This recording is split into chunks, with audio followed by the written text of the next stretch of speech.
Christmas Derby, massive occasion. Yep. First, we'll ask, obviously you're dealing with a lot of injury headaches at the moment. What's the status of the squad? Who do you have available, who's not, and who's maybe limited? More or less everyone's available. Obviously Andy's still out for a little while, but he's now started to train with the group, which is excellent. And obviously Matty Lex is only just started running over the last couple of days.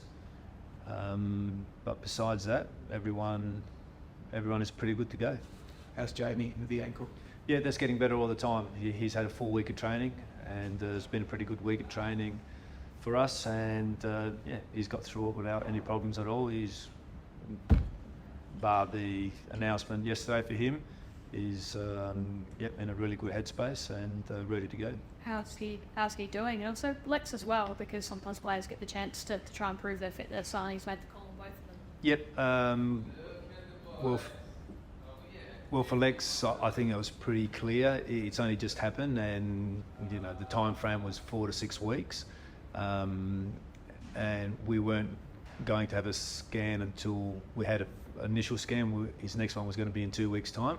That would have given us a little bit more indication, but he would still not be close to even probably joining the group or training. So I think at the end it's probably a wise decision, because you can carry him into an important Asian Cup and rehab him and get him right, but you'll never get him right to, I think, in that short space of time to play 90 minutes. So it wouldn't benefit him playing 15 or 20 minutes if he's not 100% right.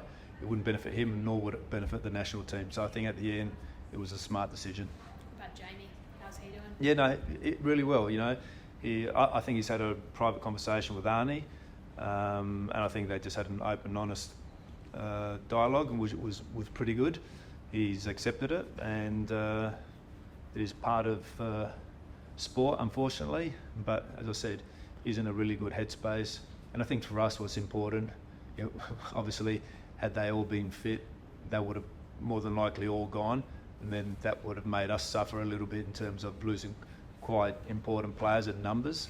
The great thing for us now is that we can get Jamie, especially Jamie, because he's been playing good blocks of training, because we haven't had a hell of a lot of training time, and games, because potentially he would have gone there and probably sat on the bench and not played too many minutes.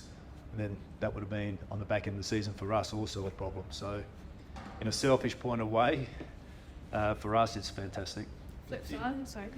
Because you did mention Jamie's headspace, and yesterday he did sound very perturbed when he was talking about missing out on the squad. Do you think this will light a fire under him to perform at City and bang in the goals and prove that he did deserve to go? Yeah, potentially.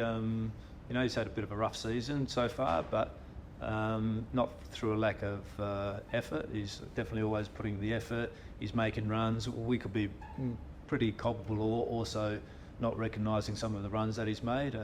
He's fluffed a couple of things in front of goal, which a normal striker does. It's absolutely normal. But with strikers, it's natural. They're always there. They're always hungry to score. Then you go through purple patches, and also you go through some really lean times. And he's somewhere where he's scored a couple of goals. I think he's got 4 for the season. Just needs a little bit of continuity, and with strikers, once they start to bang in 1 or 2, you'll see a succession of goals coming pretty quickly. Flip side is you're going to lose Aziz Bayic for anywhere up to 6 weeks. He said he got the hug from you, the congratulations, but how do you manoeuvre through that sort of month to 6 weeks potentially without him? Yeah, well, I think we've got capable backups. Scotty Galloway is championship winner with this club, and he's flexible to play both positions, left back and right back. And then we've got a young boy, Harry, itching to have a run, although we played Harry quite a few times as a left winger, but he's capable, so that shouldn't be a problem for us. So it's a Christmas Derby itself. It's a bit of an unusual situation in City coming into this one. I think the last time they were this low on the table was 2014-15, heading into a Christmas Derby victory, obviously second and flying high.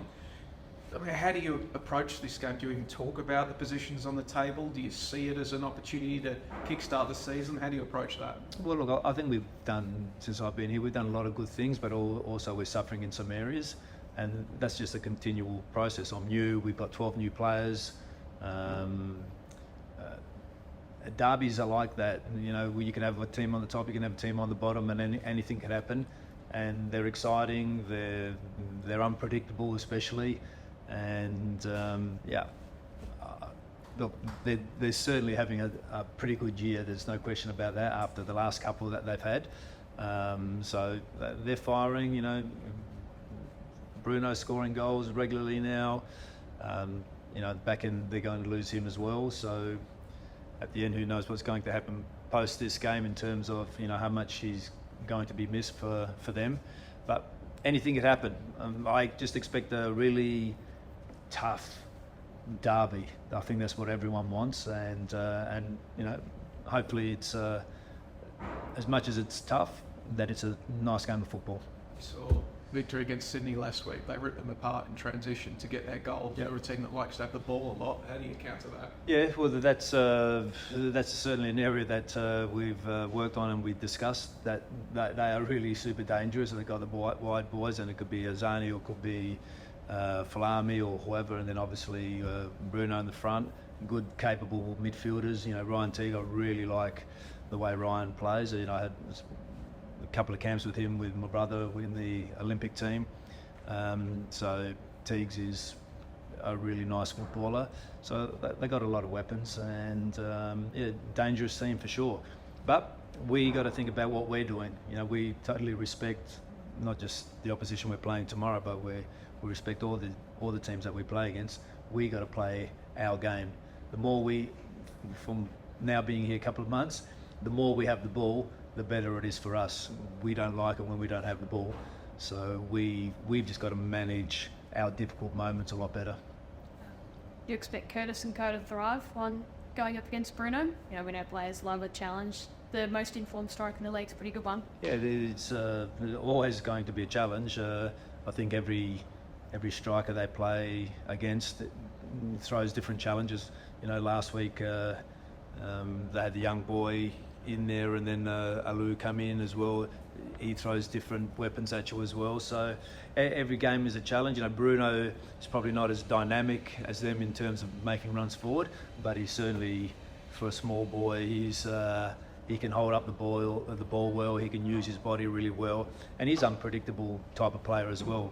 I think the goal he scored against Central Coast Mariners a couple of weeks ago was pretty special. So they're the things that you can't coach, and they're just things that pop up regularly, especially with guys like that. But again, a challenge for us. We've got to be super organised. When he gets the ball, we've got to be on alert, but just not on alert with Fontaroli. We've got to be alert with what's happening around us as well. Victor has spoken this season about how fit they are and about how they feel they're the fittest team in the competition. For so long, it was City's trademark, just how fit they were and how they could finish over the top of teams. Do you think, obviously, in light of a lot of travel and difficulty logistically that you've had to deal with as of late, you can go with them the full 90? Yeah, look, we're pretty fit, but we've had a hell of a lot of travel and a lot of games in a short period of time. I definitely know that once we get through this period where we can start having a game per week, and we're able to have a nice training block through the week, that we're going to be a lot fresher than we have been. So that's not my concern. I think the longer we have the ball and we don't have to do any stupid runs and get into a stupid transition moments, which we have been over the last couple of weeks on, probably for my liking, too many occasions. So if we can manage that, then we should have a problem.